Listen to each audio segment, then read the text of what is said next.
GM কাদেরকে বাদ দিয়ে জাতীয় পার্টির একাংশের ১০ম জাতীয় কাউন্সিল চলছে রাজধানীর গুলশানে। ঠিক এই মুহূর্তে কথা বলছেন জেপি চেয়ারম্যান আনোয়ার হোসেন মঞ্জু। আমরা সরাসরি তার বক্তব্যে চলে যাচ্ছি। সংস্কার করতেছে, আরে বেটা হালার পালা বাস্তবায়ন করবে কে?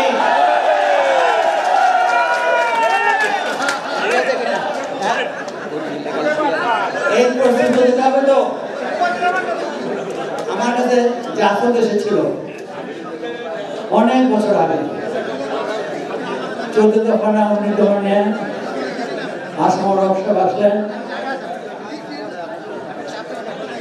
ভালো মন্দ যাই হোক ভাই এই দফাগুলি বাস্তবায়ন করবে কে? তোমরা করবা, যেটা সিরাজুল খান দিলেন আমাদের সকলের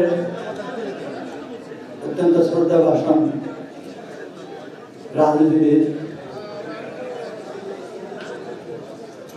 তো তিনিও বলতেন যে তোমরা বাস্তবায়ন করো। দেশ স্বাধীন হওয়ার পর এই যেমন মিন্টু রোডে বঙ্গবন্ধু বসতেন, আমি ওখানে গেলাম, সেদিন জাতীয়করণ ছিল। তো